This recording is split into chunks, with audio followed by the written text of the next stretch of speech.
Hey-ho, let's go.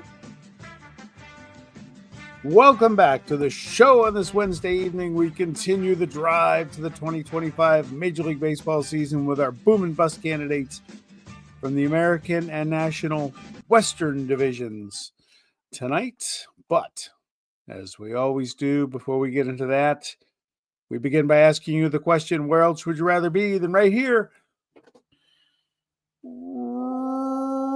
right now? Where'd you go? I'm still here. Damn graphics department. I'm saying hi. There we go. You know, I don't. That's crazy. Wow, we're still interviewing for a producer as we head into as we're 10 short days away from our collective 72nd year in fantasy baseball. We're here to talk some Major League Baseball with a fantasy spin. In addition to Boomer Bust, we'll talk about spring training. It'll be injuries as the topic tonight. We'll have a little feature from Uncle Ted Talks as well with Boom and Bust. Please leave a comment, smash the like button. We'll try to address your comments as they come up. You guys have been great. And please smash the like button because the tuition bill from the AU Eagles on their way to their first NCAA tournament since 2014. That tuition bill just came in and I need the money. You got to get paid. Got to get paid. Got to get paid. Spring training health updates. Yeah, look. Yeah, so look, you're lucky it happened when it did. We're in a keeper league. We keep 5. The keepers are due Sunday at midnight. There's been talk about moving that back a little bit to closer to the draft. But had Gerrit Cole been hurt a week later, you'd have had him on your roster. Yeah, you know what Daddy used to call that? A bow on a turd. That's what Daddy used to call that. Jesus. You're right. You got lucky. I still had a chance to pivot and keep somebody else and not I remember Oral Hershiser is the worst one. Taken with the first pick of our draft, and then 3 days later he was out for the season. Yep. Clearly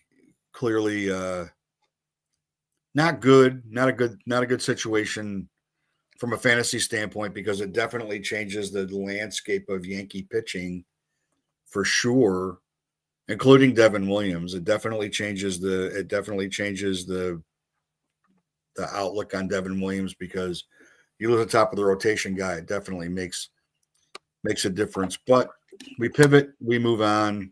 Fortunately for me, I got a couple other pitchers that, I was going to save 3. Now I'm only saving 2. So it's not that. It wasn't like that was the only pitcher I was hanging my hat on.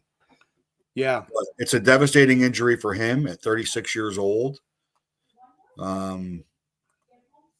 Mid-season next year, he'll be creeping up on 38 coming back.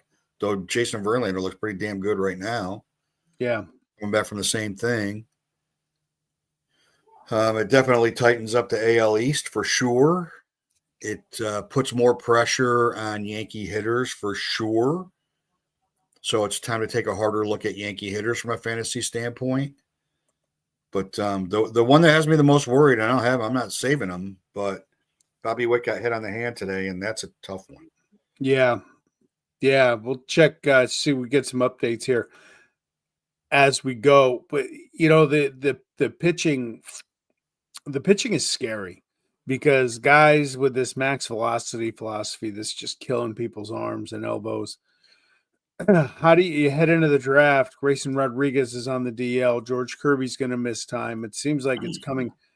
Even non-pitcher Alvarez. I mean, what does that do for the fantasy strategy? Because you're relying when it's time to make that call. Do you pick George Kirby, Mr. 6 innings is too much, or 95 pitches?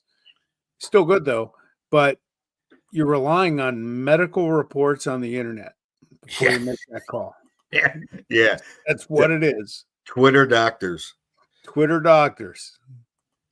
Until you see something official from the team, it's kind of hard to react. Sandy Alcantara is a great example, right? So all over Twitter, he's going to have an innings limit. He's going to have an innings limit. He's going to have an innings limit. Yep. Everybody starts to soften down as ADP starts to go down. Monday, he's like, I don't have any innings limit. Monday, later in the afternoon, his manager's like, I'm not aware of any innings limit. I'm not putting an innings limit on him. He's going to pitch when he Yeah. pitches. And all of a sudden, through 2 days, his ADP starts to slowly creep back up. So this is no different. Like getting ready for fantasy drafts and the news that comes out. I look at it like the NFL draft. When you wonder sometimes if guys are posting stuff as smoke screens to get players and to lower their ADP so they can all of a sudden steal guys, because there's so many people like us so active on Twitter that you almost have to make your own decision. You have to make your decision for what your stomach is, right? We talked about this with Glass now. Like what's your stomach for guys? If you go in under the assumption that every single pitcher is going to be injured at some point in time during the year, then if they're hurt in August versus being hurt in April, what difference does it make? If you like them, take them. Mystery starts. I'd rather have a mystery starts in April when you can stash them on your IL, grab another sleeper type pitcher that might surprise you and give you greater depth in that position. Somebody that's in the three, like in the 250s to 300s, then Kirby's a great example. Like, all right, Luis Castillo never gets hurt. Yeah. Every pitcher's one pitch away, especially with the way they're teaching them now, like I just said a few minutes ago. So that's why I just changed my philosophy on Chris Sale. Maybe the Braves have figured it out. They can manage him, and I'm going to keep him now in our league because his numbers are fantastic. And you know what? You can't worry about it. You just go play, and I guess maybe there's a little bit of luck as you're building a pitching staff, but it is what it is. Yeah, like I get it on a 36-year-old. I get it on a 38-year-old. You've been pitching for, at that point, 25 years of your life, and then you take spider tack away, and it definitely puts more strain on the elbow because you're gripping the ball tighter. It's the crapshoots the young pitchers. Because that's the thing. Yeah, Uncle Ted just said he likes workhorses, and I agree with him. I trust a Zach Wheeler more than a 24-year-old kid who just kind of coming up. I trust the veterans who kind of know how to take care of their bodies a little better. Well, so the crapshoot is like, you take the upside of DeGrom, or do you take Nathan Eovaldi, who's basically never been hurt, and he's going to give you innings, but his upside is not as high as DeGrom's, but I know I'm going to get starts. And head-to-head, I know I'm going to get him every week. Yeah. And then, to his point, like,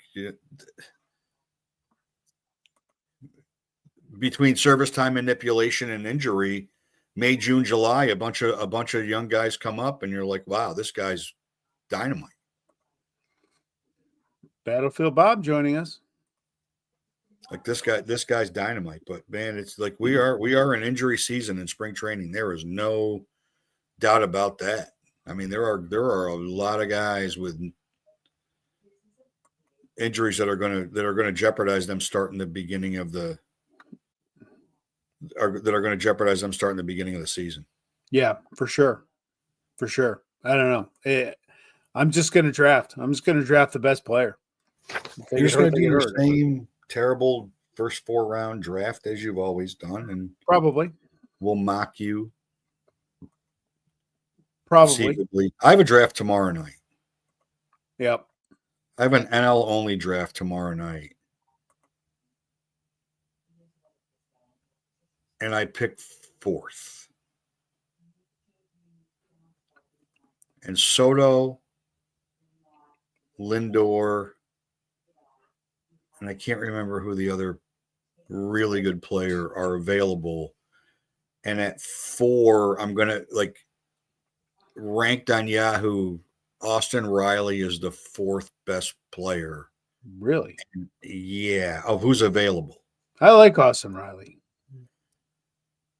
I do too. He's coming off a tough year, though. He was hurt. I do too. He was hurt, and then there was a death. Like his hitting coach died during the season last year. which was not discussed until spring training, and his head was Yeah. also he was injured and his head was not in the right place. So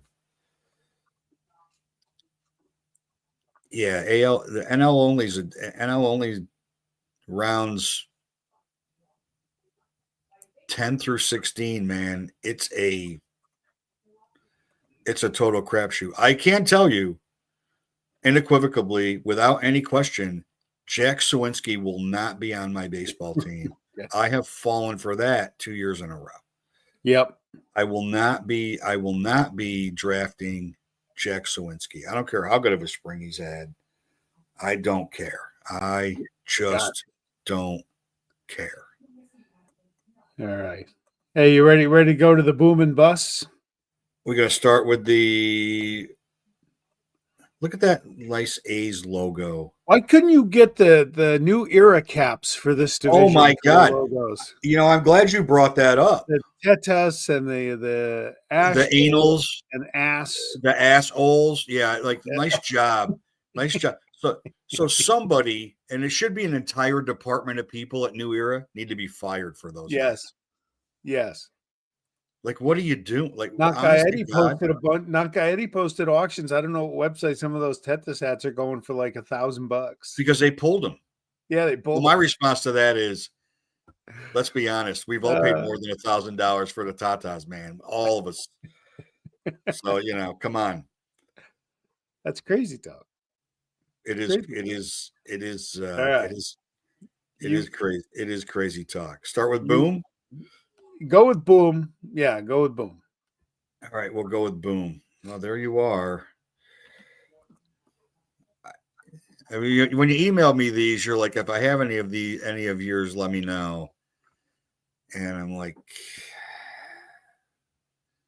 there's only one on here that I might have had. No, actually, there's not. There's nobody on here that I would have had instead of. Yeah. I left Arrighetti for you. I knew you were going to pick him. You've talked him up. Go ahead. You lead off with yours. Yeah, I think like I'm all like this for me. This is Spencer Arrighetti breakout season. I'm real high on him. Yes, Ted. It looks very similar to the Chicago White Sox, if we're being honest. I think like Arrighetti was hot and cold last year, but when he was hot, he was lights out. Yep. I love Luis Reynoso, but he's going to be hurt to start the season, so that's a challenge. But he plays for the Anals. He plays for the Anals. So that's all good. And I put Brent Rooker on here, and it's hard to put a guy that had a great year like that on a boom list, but they're going to a AAA hitter friendly park. Yeah, he could hit 50 homers this year. I hope he does. He's a great follow on Twitter. Yeah, he could hit 50 homers this year with no and it wouldn't be all that big of a surprise. I think Tyler Locklear will be playing first base for the Mariners sooner rather than later. Rowdy Tellez. I mean, if the Pirates did him dirty last year with service time but yeah, like they already have offensive problems and they're going to need every help they can get. And I'm high on Evan Carter. Evan Carter's healthy. Is he going to get at bats? Is that an issue? I don't think so. I mean, they have a little bit of an embarrassment of riches in Texas, which is hard to believe. But getting Berger and adding Jock Peterson does complicate things a little bit. But it could be Leody Taveras that's on the outside looking in, especially if Carter hits the way he hit his rookie season. Yeah. Okay. No, I like Carter. He's a good young player. Hunter Brown. Was there a guy taking a regular return early last year who was worse than him? He got it figured out though. No. So his end of the year numbers weren't bad when you really consider what a disaster he was early. I picked Kikuchi for the Angels really just because of his strikeout rate that he had. It's hard to pick anybody. I wanted to put Mike Trout there.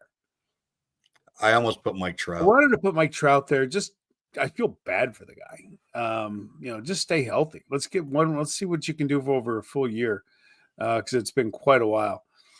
The A's had a few guys I was going to put on here. Langalier's at catcher, but I like Geloff because he runs. If he can raise his batting average a little bit, he's a 20-20 guy easy. And at a very weak position too. His ADP when I did this list last Thursday, I think was 217. That's way too low. At a bad position. Shortstop's deep. No, second base. Second base is not deep. Yeah, that's the thing. 217 is too low for him. I'm probably tipping my hand for the 22nd, and Victor Robles, I invested in him a lot when he was in Washington and got burned.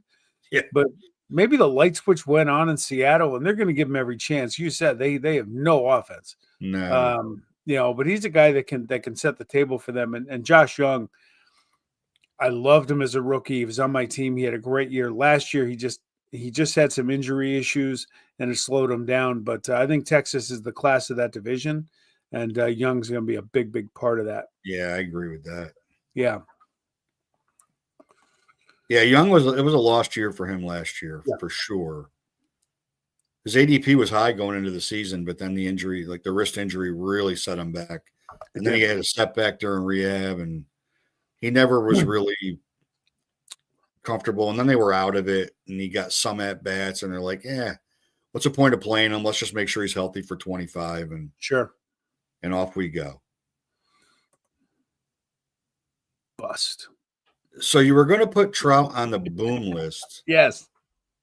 And you put him on the bust list. I put him on the bust list because, again, I go on the ADP. That's how I kind of guide this. 89's too high because he just can't stay healthy and play games. And some would tell you, well, if you get 65 games of him and then you can get 95 of somebody else, you add those numbers up. Well, okay. That's okay. All right. But not at the 89th pick. Because you're going to be in a backup. That's why. I wish he was on the other list. I just don't. Altuve, his ADP was 47. His time is done. He's not even going to be a second baseman after a while. He's going to go butcher the outfield. And he's getting older. And his stats have dropped. That he's not a top 50 player anymore. Severino, I don't like that strikeout rate. I think he's the number one starter there by default. He's the biggest name they have. That doesn't mean he's any good. He'll give them innings, but he's not going to help you in fantasy because his ERA is going to be high, his whip's going to be high, and his strikeouts are going to be low. Yeah. I think they have a chance to sniff 80 wins this year, but he's not going to do anything to really help a fantasy team. And Castillo, I think just the years have gone by and he's had some really good ones, but I think his usefulness in fantasy is not what he used to be. But he kind of gets picked, I think, because of his name. And DeGrom, I think that's a big thing with Castillo. He's got big name recognition, and that's why he gets picked so high. And DeGrom, people saying, well, if he can give you 150 innings, he can win the Cy Young. Well, again, his ADP, let me grab him real quick, 74. Yeah. That's the thing. It's 74. Are you going to really? We know somebody in Massachusetts, and he is going to give me an earful in the morning on DeGrom, and he did the last time. He's an idiot. He did the last time I bashed DeGrom in this show. I just think that's too high. And the best thing I heard from DeGrom all week, the only thing I heard, was he's trying to get off the max velocity philosophy and that would take him to 74. He wants to get off that. Thank God. I hope he's a trendsetter for the entire sport where they're not going max velocity and the guys actually go back to pitching. Well, they're going to slow play him. So that definitely hurts what you're going to get from them because they're going to slow play him. They're not going to max him out in the first half of the season, especially as good of a season as they look like they could have. So,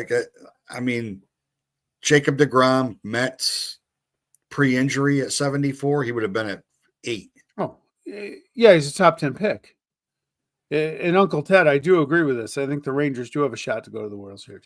But to do that, they're going to have to give DeGrom. They're going to have to give, if you want 150 innings, that's 30 starts of 5 innings. Yeah. Are you going to invest the 74th pick of the draft on a guy that you think he's going to give you 30 starts? But they need him to give them 15 starts of 6 innings starting September 15th. Like from Labor Day until if they go to the World Series, they need him to be 150% of ready from Labor Day until the end of the World Series. And you can't do that and pitch him every 5th day, right? Like Uncle Ted makes a great point. 50 innings in the playoffs, so that means it's 100 regular season innings, counting on 50 innings in the playoffs. They're not going to Strasburg him and shut him down. No. He's a great topic because he's he may end up in the bullpen in the playoffs. He may be the closer in the playoffs if Chris Martin doesn't work out. And when you shorten the rotation, you want to trot that guy out there as your closer? Good luck hitting him. Yeah. He'll throw the max velocity thing right out the window in the playoffs. So I think the end is coming on Fran Valdez. That's an interesting one. That's the one that caught my attention.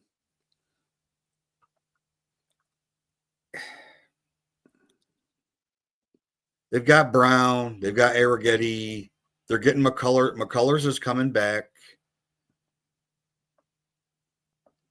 You know, the rotation shouldn't rely on him as much, but he's too up and down for me. Yep. He's a no-hitter and then 2 starts of total dreck.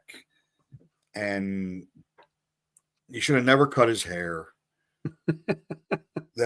He should have never cut his hair. But I think he's figured out a little bit, and he's just not he's not a guy I'm going to put a lot of stock in.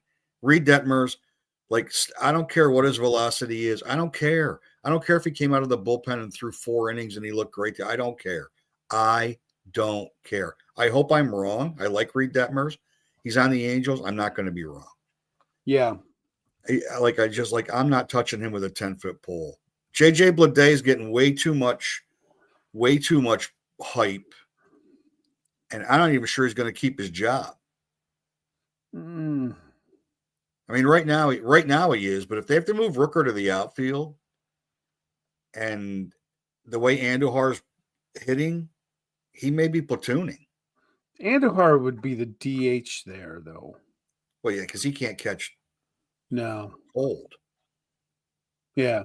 Well, you got Butler for sure. Well, right now it's Bleday, Andujar, and Butler. Okay. That's their outfield. Yep. They sent I can't think of his name, the stolen base king. Ruiz. Yeah, they sent Eshwar Ruiz down.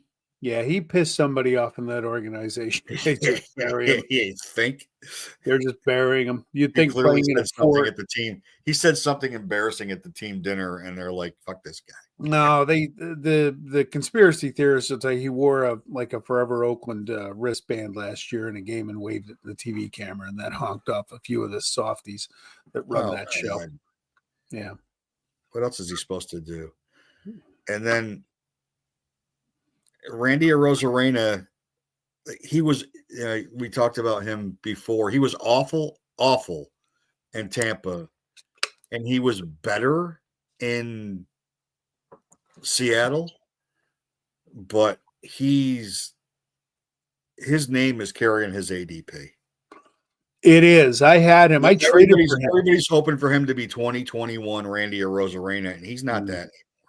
I traded for him last year after he got sent to Seattle, hoping to catch lightning in a bottle. I was trying to make up ground on Booger's baseball. It didn't happen. He was better, but I think you're right. He was better, but even better was bad. It Like wasn't he what he went from awful to bad, which means he was better, but he was bad. Like he didn't give them. He was supposed to help fix their lineup and give them power and run production in the lineup. He didn't do any of that stuff. He didn't help. He didn't help Julio Rodriguez one bit. Yeah. No, he And then didn't. Trevor Malley, like, all right, enough. Like Trevor Malley, Kyle Gibson, Lance Lynn, insert name here. Just the fact that they're relying on him, though Jack Leiter is tearing it up in the spring. The fact that he's right now penciled into the rotation worries me because he'll give him innings. There's no doubt about it. They're not good innings. But if you're in a position, even in an AL only league, if you're in a position where you're thinking about taking him, like find a kid. Find a kid, man. Find a kid that could be better than what he's always been. I would rather take upside in a pitcher than always mediocre. Yes. And then because always mediocre is always going to be available to pick up if upside doesn't work out. He's the kind of guy, if you have him, you really got to fight yourself to keep him on your bench. You might have a good matchup and you put him in there and he gives you what he always gives you. Yeah. A 4.86 ERA, a strikeout 5 and 5 1/3 and 4 runs, and you say to yourself, what the hell is he even on my team for, much less my starting lineup? You got to fight your Cody Bradford over Molly for 100% on Cody Bradford. Yep. The Molly is like, you got to fight yourself to make him active because he's on your roster. And then when you need a pitcher, you got to fight yourself from picking him up. Yeah. He starts he never gets hurt. He pitches all the time. He's going to be there. He's going to give me some innings. I need him head to head. I really need him because I need what he gives me in head to head. And then you pick him up and you're like, what the, like 2 weeks later, you're like, nah, I'm done. Yeah. I'm good with him. Yeah. I got to play him this week. No, thanks. No. He's got 2 starts now. I'm not going to pitch him for 2 starts because one of them is going to be awful and the other one's going to be mediocre. Why is he on my roster? All right, where are we going next? Well, now we're going to go to the Dodger division. Okay. Renamed the Dodger division, affectionately known as the. By the way, Uncle Ted, thank you for stepping up the graphics because you've inspired Mike to take over the graphics department. Yeah, I was humiliated, honestly. So Uncle Ted, thanks, buddy. Like it wasn't even embarrassed. Like being embarrassed, like that happens to me all the time. Like I'm immune from being embarrassed. Humiliation's a totally different emotion, man. It's just not good.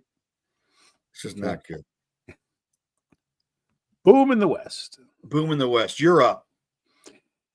I don't know why I put Brandon Pfaadt there. Yes, we did, Uncle Ted. I like his upside as compared to the guy on the bust list for that team. I think he could have a nice breakout season, and his ADP a week ago is 222. That's too low. He belongs in the league. I think he'll be serviceable. I think he's going to have a good year. The Rockies are another team where you look at and you're like, my God, how do I find anybody? Right? They're terrible. Again, ADP 184. He's got some potential there. He's going to hit, and he's in the best ballpark to do it. So, good late first baseman if you need one. He's worth it. Edman, I love Tommy Edman, always have, ever since he had that breakout year in St. Louis. I think the Dodgers are interesting this year because I've already said I don't really want too many of their pitchers because I think they're going to coddle them. Yeah. I think they're going to coddle. I think they're going to bring along like Freddie Freeman a little slow, but Edman's a guy that can play multiple positions. I think he's going to find himself in the lineup a lot and give you some production because they're so deep.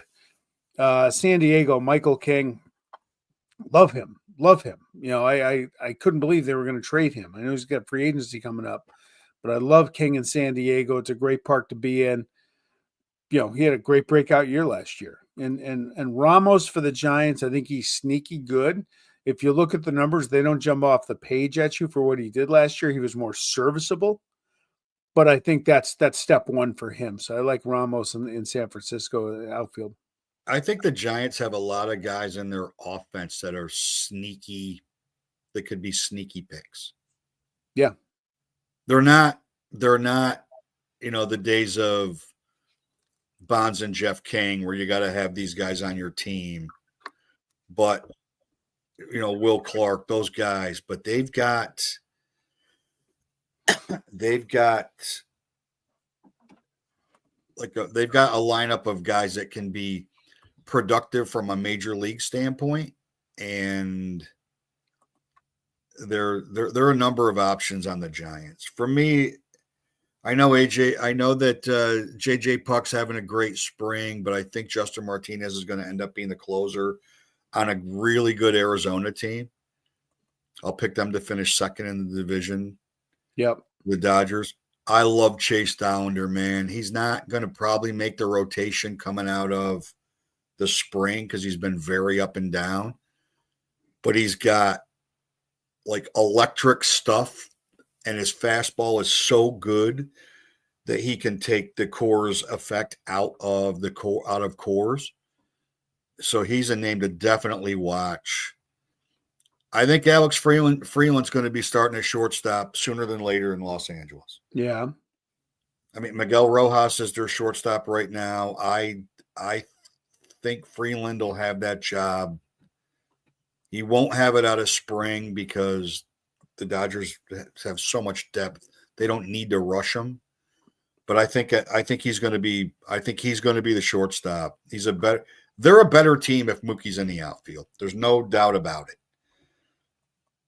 They have a lot of outfielders. They're a better team with Mookie in the outfield. And I'd rather have Mookie playing in the outfield for me every day than Michael Conforto. Okay. I think Nick Pivetta is going to have a really good year in San Diego.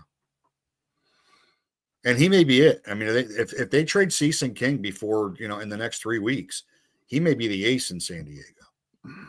And then Robbie Ray is dealing right now. He's fully healthy. If he's the Robbie Ray that Seattle had, and he was really good coming back from injury last year. Yeah.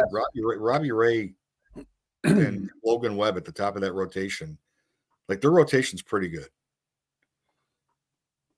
Giants are sneaky, man. They're gonna be scratchers. I almost had Thairo Estrada as a Rockies boom guy because I think he's going to go 2020 for the Rockies this year, coming over from the Giants. But I'm so not paying attention to second baseman because I'm keeping one in both leagues. I'm keeping one, so it's I'm not really paying that much attention to second base. Yep. Hey, by the way, X-rays negative on Witt. I never understood why that was a good thing. Nothing's broken. I know, but if they're negative, the negative is a connotation that it's bad. Oh, you're getting into society's definition of negative. That's a whole other that's right. That's beyond my ability. I was filibustering because I uploaded the wrong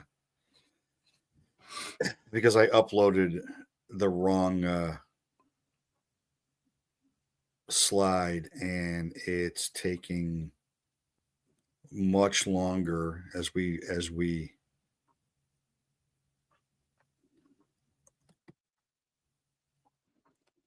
want to go to much longer for this to. So what we could do in the meantime is we could go to, since we did booms, we could go to Uncle Ted Boom, and he's been hyping up Teresa Arelis, and I hadn't really been paying attention to him, so I did do a little work on Tirso Orneas. So he's only 25. Yep. He's like a 16-year-old signee. He's been with the Padres for now year 8. But he is tearing it up in the spring, and they need a corner outfielder. And I think he's gonna end up making their roster and starting for a team that, like, who the hell knows what they're doing right now? Like, who knows what they're doing?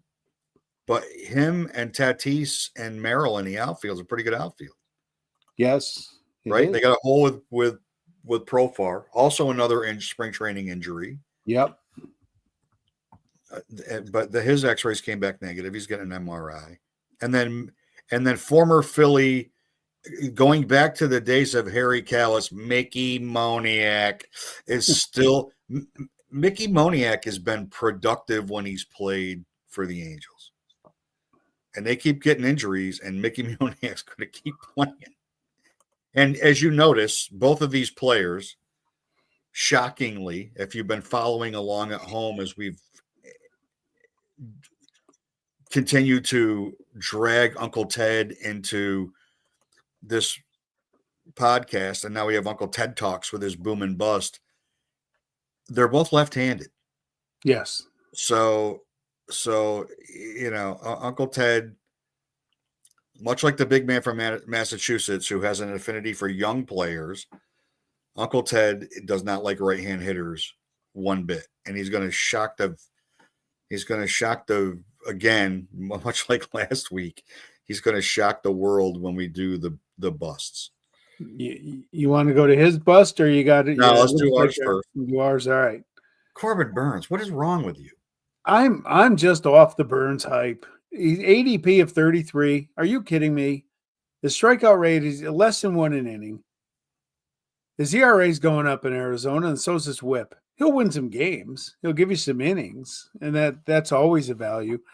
But ADP at 33, no thanks. He's not a star. He's not a number one starter anymore in fantasy, I don't think. This is the year he drops down a little bit. It's too high. Too high. I would never pick him. That's a third round in a 12-team draft. No way. He'll be a first rounder on Saturday if he's there. I can assure you that. Well, he's going to get kept in our league, and I understand why. I wouldn't do it. I would have traded him. That's just me. Well, you know who should have kept him? The Oreo should have kept him. Oreo should have kept him. That's who should have kept him. Yes. Brenton Doyle had a great year for Colorado. Yeah, do it again. Maybe I'll believe. We'll see. Right.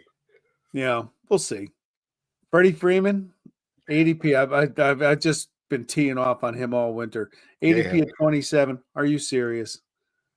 If you took Freddie Freeman's name off of the line anywhere in any graphic that had his stats from last year, and you saw 35 years old, you wouldn't pick him that high. You wouldn't pick him in the second round. Vinny Pasquantino would go ahead of him. If you did stats for stats and age, then you would take in a dynasty league. You would not take Freeman. You would take Pasquantino. Absolutely. So yeah, Freeman, that way too high. No thanks. He's already hurt too. You don't know what he's going to do to get started. Bogarts, yeah, I mentioned it when we did shortstops. I just don't see any fantasy value there. Multiple position, possibly get eligible there. Okay, maybe. But what does he really do to help you win? What does he really do? He doesn't hit a ton of home runs, doesn't score a bunch of runs, doesn't drive them in, doesn't steal bases. Other than that, yeah, he's great.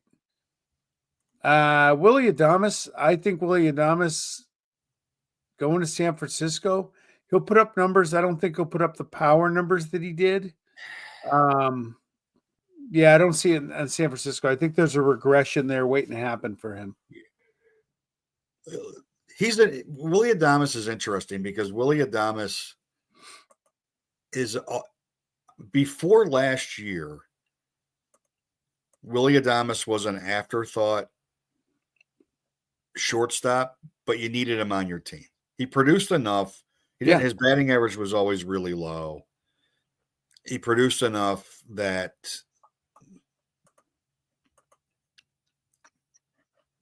at some point in time, he'd end up on your roster. Last year, he changed everything.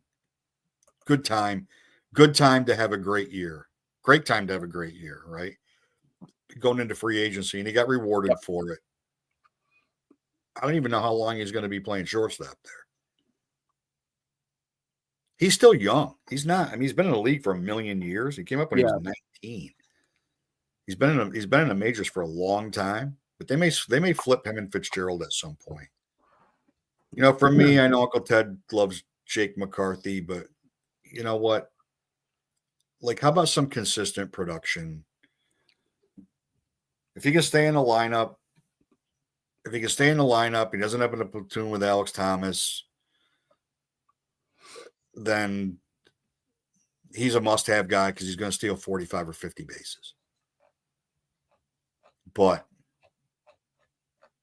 I've been burned by that dude too many times, and I can guarantee it. And I guarantee it tomorrow night. I'm going to set myself up to get burned by him again because I got him ranked really high in a National League draft, NL only draft. And I'm going to take him and I'm going to throw up in my mouth a little bit, and then off we're going to go. Nolan Jones, local Philly kid. You know what? No. A keeper on your team last year. He will never be on my team again. Well, I shouldn't say never. It's highly unlikely he'll ever be on my team again. Their outfield is super young, right? Doyle, Jones, and Beck. Beck's probably got the lowest ceiling of the three. Jones and Doyle have already shown they can produce at the major league level. I need to see Jones like healthy and producing like he did 2 years ago before I could ever buy into him. Will Smith is starting to fall off the table in LA, and Dalton Rushing is waiting to take that job. Like, they're so, the fucking Dodgers, they're so deep. Like, they've got so many players ready to be in the majors that they have a potential all-star catcher that they just sent to minor league camp who could end up being up there in May or June and still win Rookie of the Year. That's how good Dalton Rushing is. I don't see Robert Suarez was really, really good last year. First of all, closers on 500 teams aren't guys you want, to me. Yeah. But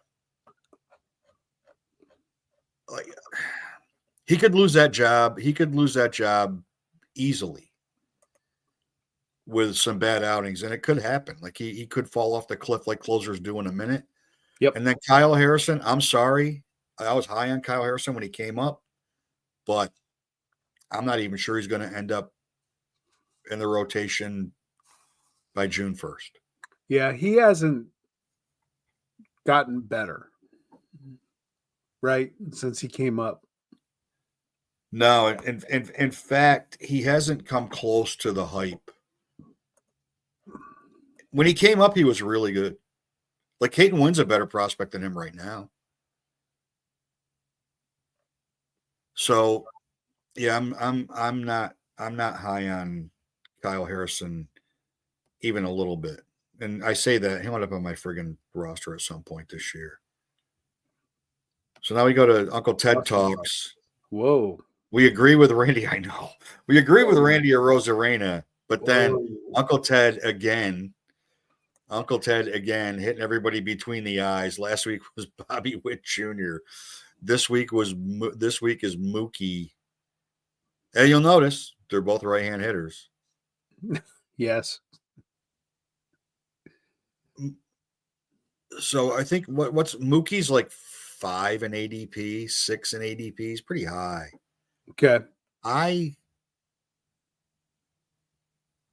can make a case for Mookie being overdrafted by his ADP. You can there's a case to be made for how he could still have a really, really good year, an all-star season, but be more like a 13, 14, 15 ADP guy than a 5, 6, 7. That's not a big drop-off, but 5, 6, 7 is 5, 6, 7. That's your first-round pick. Yeah. How old's Mookie now? 30. He's still young. He's not 32. He'll be 33 in October.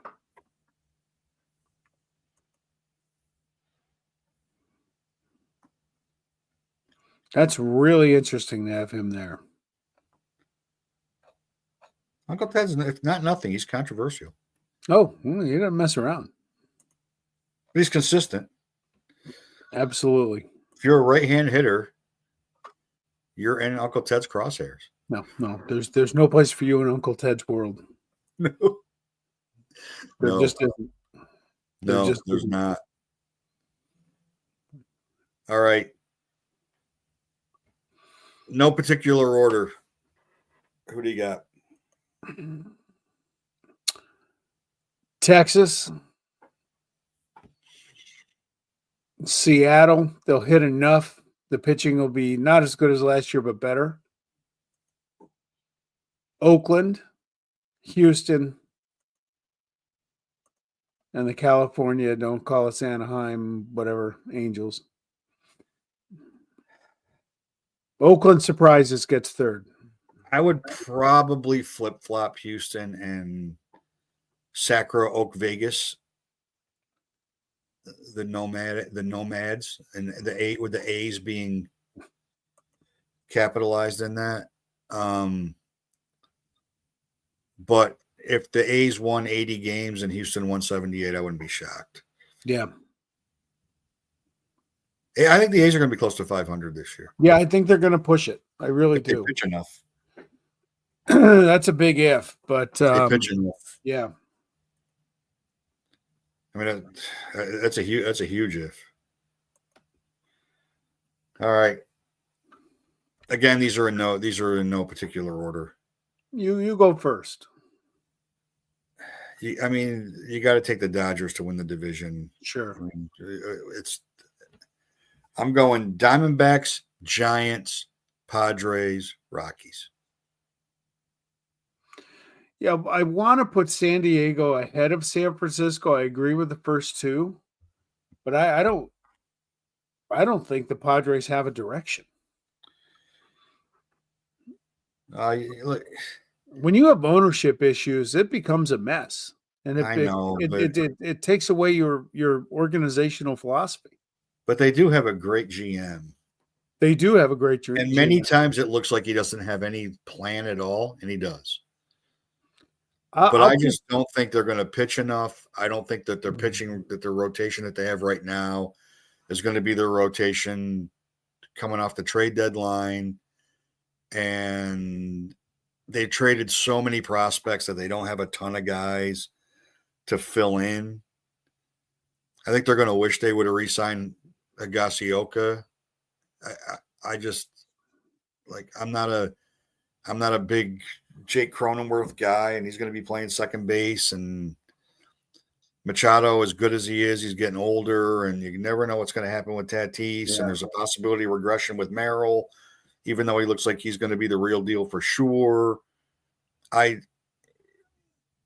don't know. I think the Giants have more fit guys that'll just find a way to grind out a bunch of wins. I don't think either of those two teams are going to make the playoffs. I think the Dodgers and the Diamondbacks will make the playoffs coming out of this division. If we said three teams from the East, one team from the Central, and two teams from the West, I mean, it would be the Dodgers and Diamondbacks. Yeah, I think so.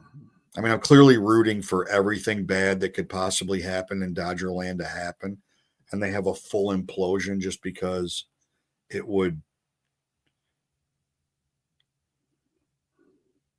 stop the commentary that they're buying their way into a championship. But if they won the whole thing, I wouldn't be shocked at all. No, I think it makes for great theater when you have the quote super team, right? The evil empire with the Yankees back. Yeah, there needs to be a villain.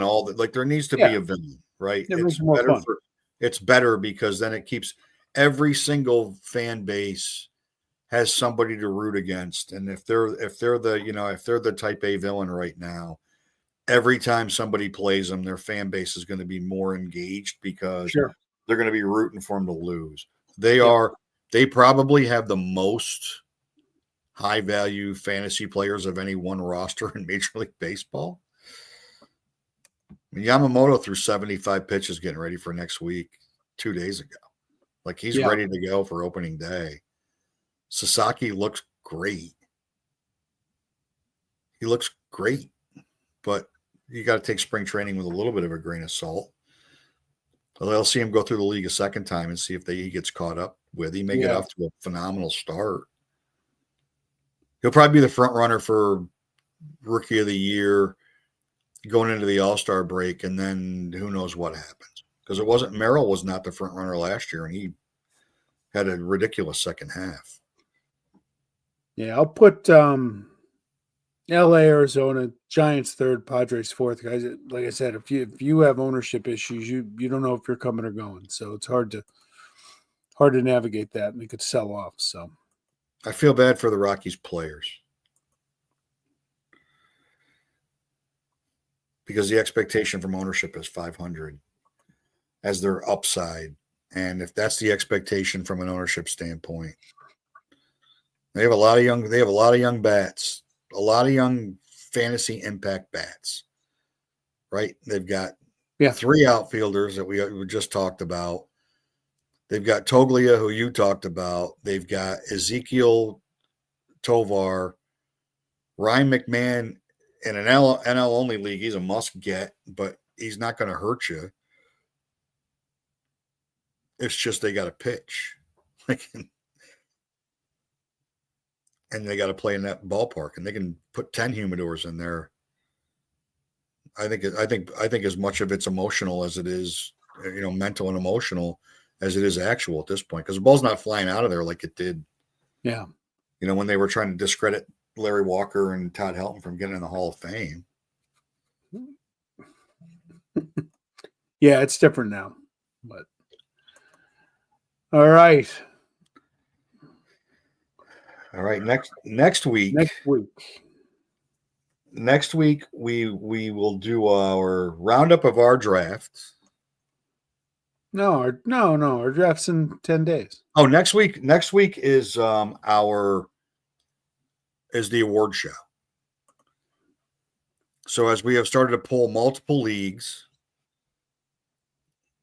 and we will have, not only will we have the consensus from our polling, MVP from both leagues, Cy Young, Comeback Player of the Year, Rookie of the Year, and Manager of the Year, we will have voting tabulation to see who got votes from all these morons that seem to pay attention to us for whatever reason and participate. And there's already, I know that the James's league he's polling, they're already doing a polling now. Yep. Our league, they're starting to come in dribs and drabs. I've messaged some people on the old X to try to get so that have, other podcast people to try to get their votes, and we'll get them coming in, and it'll be interesting. And it'll also, like us as people that follow fantasy baseball, picking these awards, it's one more piece of information if you're getting ready to do a late draft. And the season will have started when we will be a day before Japanese opening day. Oh wait, that's Tuesday, right? The 18th is game 1. So we may go Tuesday night, right? Yeah, we can do a recap of. Yeah. And Bob just noted our keepers will be in, so we'll see how you officially offset the Gerrit Cole injury. Kyle Schwarber's available for a low pick. Saying. Yeah, I know he is. Low pick. I know he is. Or you could just not keep him and I could just take him. There's that too. You fucking idiots. You idiots, like, you think I just started doing this 3 weeks ago. I do wish that I had Bellinger on my roster still. Well, there you go. Don't cut your guys so quick. Yeah. By the way, people out there listening, here's the thing. I'm just curious. We have a rule. Your rosters roll over. If you want to cut them to clean up some of the clutter through the offseason, you cut them. But once they're gone, they're gone. You can't change your mind and say, well, I was just trying to make my page easier to read, so I got rid of guys. Nope, that's not how it goes. So once you cut a guy, I'm curious if anybody thinks that that's a dumb rule or supports the rule. I love that rule until this year. Until this year. Well, People have the right to change. Night. People have the right to change their mind about things. Yeah, look, I get it with your team. I get it. I understand after another subpar finish.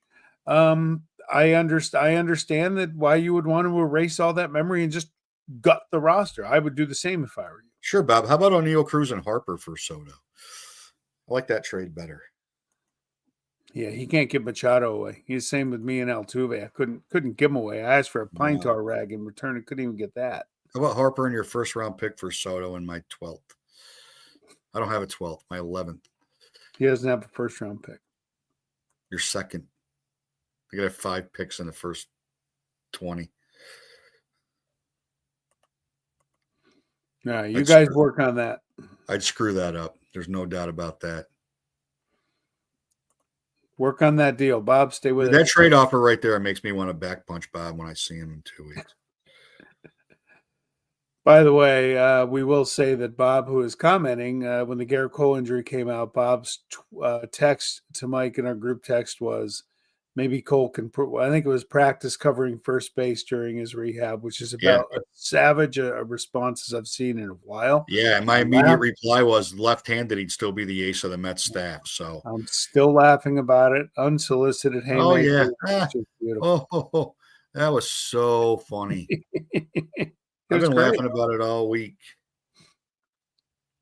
I saw that note that news come across. And I'm like, so one of the interesting, as the conspiracy theorists live and breathe in the social media landscape, he had the opt out, right? They let him opt out, and then he came back at the same contract. And I'm wondering if he didn't have to pass a physical to stay in that contract with the Yankees. And if he might have thought in his head, I don't know if I'd pass a physical if I signed someplace else. That's interesting.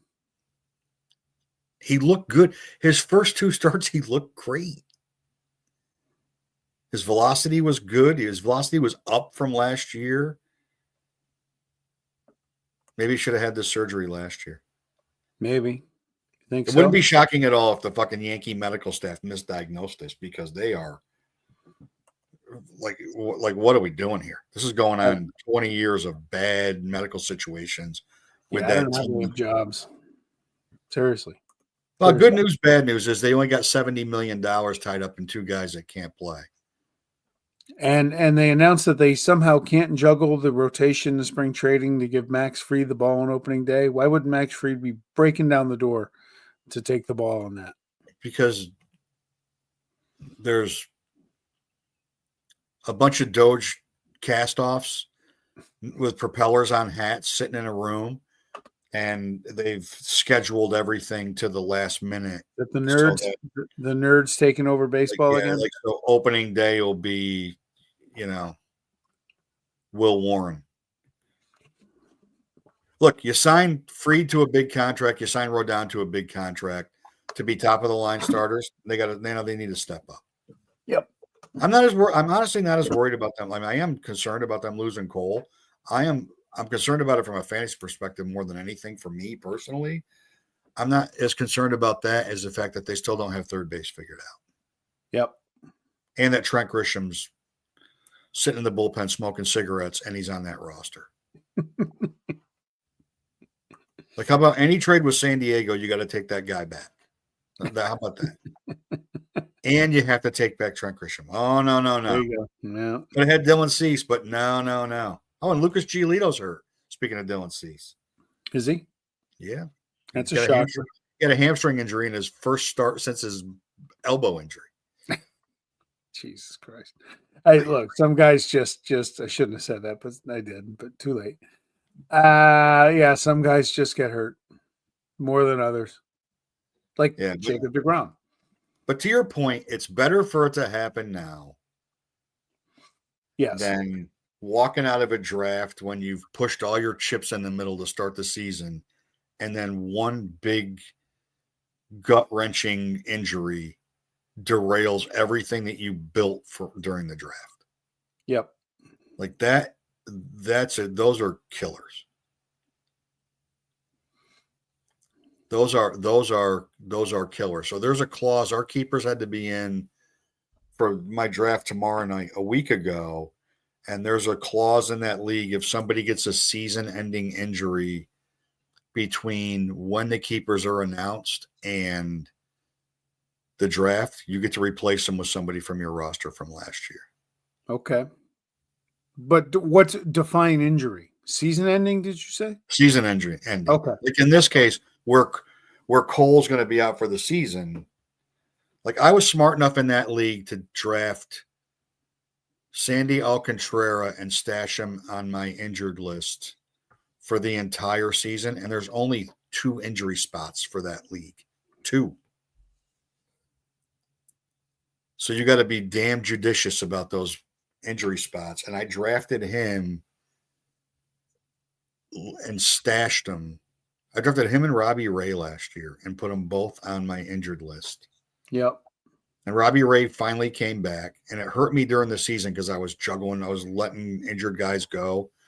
And then you got to race to pick them up and hope you can get them. And it's waiver, and it's not first come first serve. It's waiver order. And it hurt me a couple of times, but not that badly. But now going into the season, I'm saving Alcantara on this team. Yeah. We saved 7. He's one of my saved players. All right. We had enough data on him before we saved last week to know that why not? Sure. All right. So next week we're going to play on Tuesday.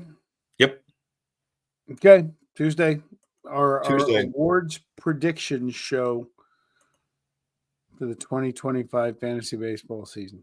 And for those of you that were hanging on the edge of your seats, the American University Eagles have indeed won the Patriot League, and they will be going to their first NCAA tournament since 2014. Cool. And now I can get a $75,000 AU Eagles NCAA tournament T-shirt when I go down Sunday.